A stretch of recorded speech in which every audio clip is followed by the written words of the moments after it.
एक बार की बात है, एक गांव में एक बूढ़ा आदमी और एक बूढ़ी औरत और उसकी सौतेली बेटी बिमला रहते थे। बूढ़ा आदमी अपनी बीवी की बेटी से बिल्कुल भी प्यार नहीं करता था। एक दिन उसकी सौतेली माँ ने बिमला को घर से बाहर निकाल दिया। बोला, जाओ कोई काम ढूंढो और अपना पेट खुद भरो। बेचारी बिमला अकेली ही घर छोड़कर चल दी। वह बहुत दूर तक चलती गई। रास्ते में उसे एक सूखा पेड़ मिला। पेड़ ने पूछा, लड़की तू कहाँ जा रही है? बिमला ने कहा, मैं काम की तलाश में हूँ। पेड़ बोला, मेरी सूखी टहनियाँ साफ कर दे, अगर तू मदद करेगी तो तुझे इनाम मिलेगा। बिमला ने खुशी खुशी पेड़ की मदद की और आगे बढ़ गई। थोड़ी दूर जाकर उसे अंगूर की बेल मिली। बेल ने कहा, लड़की मेरी टेढ़ी मेढ़ी शाखाएं काट दे, मैं बहुत उलझ गई हूँ। बिमला ने मदद की और आगे बढ़ गई। फिर उसे एक टूटा हुआ भट्टी मिला। भट्टी ने कहा, लड़की मुझे ठीक कर दे ताकि मैं फिर से रोटी पका सकूं। बिमला ने भट्टी को भी ठीक किया और आगे बढ़ गई। फिर उसे एक कुआं मिला। कुएं ने कहा, लड़की मुझे साफ कर दे और मुझसे पानी निकाल, तेरी नेकदिली का इनाम मिलेगा। बिमला ने कुएं की सफाई की और आगे बढ़ गई। फिर उसे एक कुत्ता मिला जो बहुत गंदा था। कुत्ते ने कहा, मुझे साफ कर दे, मेरा बाल काट दे, तू मदद करेगी तो तुझे इनाम मिलेगा। बिमला ने कुत्ते की भी मदद की। काफी दूर चलने के बाद लड़की को एक सुंदर घर दिखा। घर के अंदर 7 परियां रहती थी। उन्होंने पूछा, बिमला तू कहाँ जा रही है? बिमला बोली, मैं कोई काम ढूंढने आई हूँ। परियों ने कहा, तू यहाँ रह जा और हमारे लिए काम कर। यहाँ 7 कमरे हैं, तू 6 कमरों की सफाई कर सकती है, लेकिन 7वां कमरा मत खोलना। बिमला मान गई और पूरे 1 साल तक मेहनत से काम किया। 1 साल बाद उसने कहा, अब मैं घर जाना चाहती हूँ, अपने माँ बाप को बताना चाहती हूँ कि मैंने क्या किया। परियों ने कहा, तू बहुत अच्छी लड़की है, मैं तुझे कुछ इनाम देना चाहती हूँ। वह बिमला को एक घर में ले गई और बोली, इन चांदी के सिक्कों पर लौट जा, जितना तेरे शरीर से चिपक जाए उतना तेरा इनाम है। लड़की ने सिक्कों पर लौट लगाई और उसके कपड़े चांदी सोने से चमक उठे। उसने परियों का धन्यवाद किया और घर लौटने लगी। वापस जाते समय कुत्ते ने उसे मोती दिए, कुएं ने उसे साफ पानी दिया, भट्टी ने रोटी और केक दिए, अंगूर की बेल ने उसे मीठे अंगूर और शराब दी और नाशपाती के पेड़ ने उसे सुनहरे फल दिए। जब वह घर के पास पहुंची तो मुर्गा जोर से बांग देने लगा। कुकड़ुकू,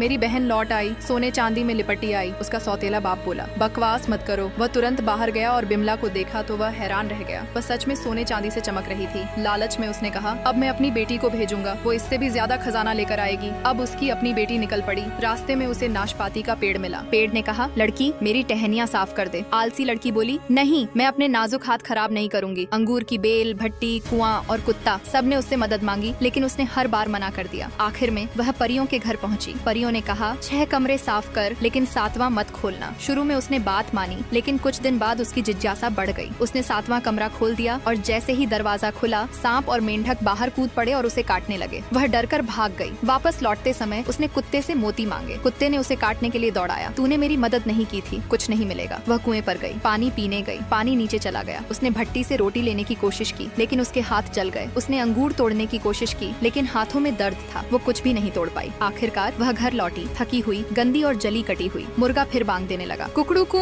मेरी बहन लौट आई, पर वो तो घायल और दुखी है। उसका बाप चिल्लाया, बकवास।